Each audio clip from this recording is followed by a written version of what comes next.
तो कैसे हैं आप लोग? एक कहानी है जो सबको सुनानी है, जलने वालों की तो रूह भी जल।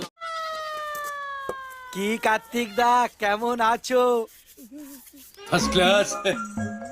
বিয়ে না করলে বুঝতেই পারতাম না জীবনটা এত সুখের।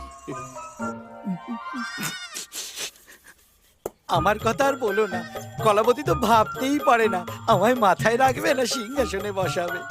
সারা দিন বাড়ির সব কাজ করে তারপরেও আমাকে কুটোটা নাড়তে দেয় না, জানো?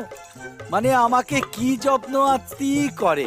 এই তো এখন এক পাঁজা বাসন নিয়ে বসেছে, শুনতে পাচ্ছ না বাসন মাজার আওয়াজ?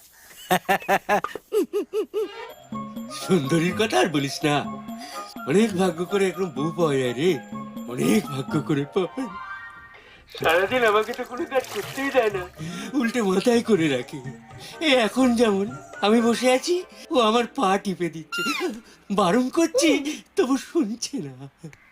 হ্যাঁ রে, প্রজাপতির কোনো খবর পেলি না কি রে? না তো, ও তো আমার এখানে আসেনি। কেন, তোমার ওখানে গিয়েছিল?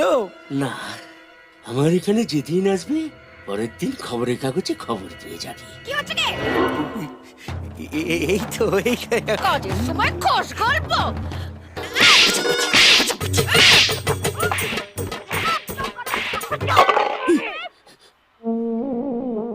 ওদিকেও ভায়োলেন্স।